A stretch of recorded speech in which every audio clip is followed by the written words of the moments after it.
Good morning. No, good afternoon. It's evening. It's evening. It's night. It's night time. We had a wonderful Sabbath. So good night. I hope you had a wonderful Sabbath. I'm here live in London and we're doing our nighttime devotion. The devotional is called Conflict and Courage. The title today, Compromise. Scripture reading comes from 2 Corinthians 6:14. Be ye not unequally yoked together with unbelievers. For what fellowship hath righteousness with unrighteousness?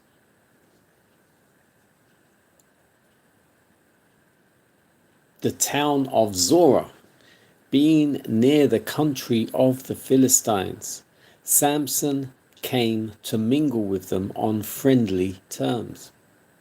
Thus, in his youth, intimacies sprang up, the influence of which darkened his whole life. A young woman dwelling in the Philistine town of Timnath engaged Samson's affections, and he determined to make her his wife. To his God-fearing parents, who appeared or endeavored to dissuade him from his purpose, his only answer was, "She pleaseth me well." The parents at last yielded to his wishes, and the marriage took place. Just as he was entering upon manhood, the time when he must execute his divine mission, the time above all others when he should have been true to God, Samson connected himself with the enemies of Israel.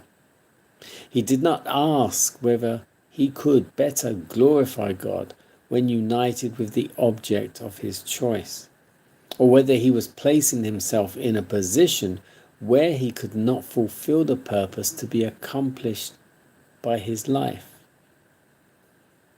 To all who seek first to honor him, God has promised wisdom. But there is no promise to those who are bent upon self-pleasing. Christianity ought to have a controlling influence upon the marriage relation, but it is too often the case that the motives which lead to this union are not in keeping with Christian principles. Satan is constantly seeking to strengthen his power over the people of God by inducing them to enter into alliance with his subjects. And in order to accomplish this, he endeavors to arouse unsanctified passions in the heart. At his marriage feast, Samson was brought into familiar association with those who hated the God of Israel. Whoever voluntarily enters into such relations will feel it necessary to conform to some degree to the habits and customs of his companions. The time thus spent is worse than wasted. Thoughts are entertained, words are spoken, that tend to break down the strongholds of principle and to weaken the citadel of the soul. Hence is called compromise. Samson, one of the strongest men, or the strongest man in the Bible, physically, but the weakest man in the Bible, mentally. Be not unequally yoked with unbelievers.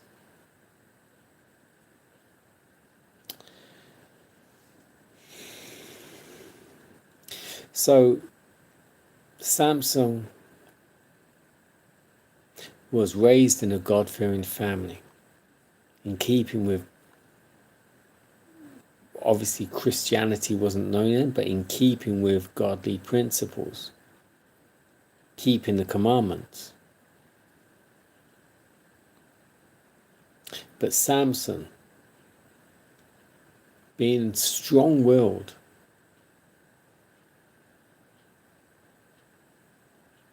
went after the woman of his choice, or the girl in this respect, young woman, and not pleasing to his parents.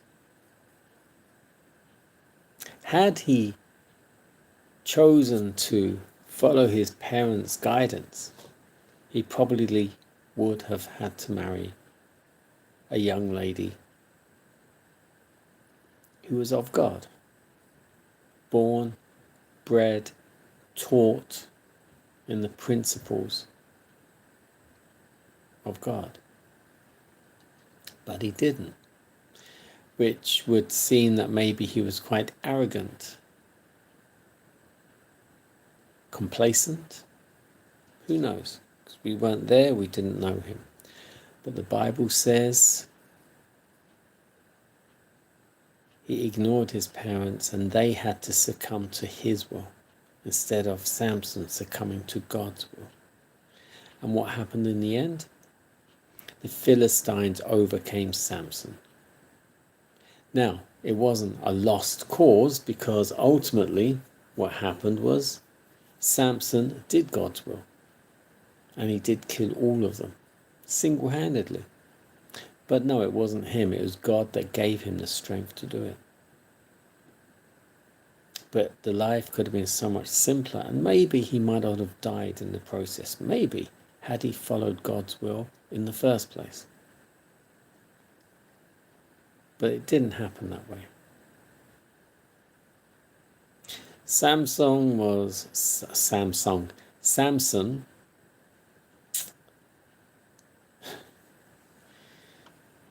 led by his passions, base passions.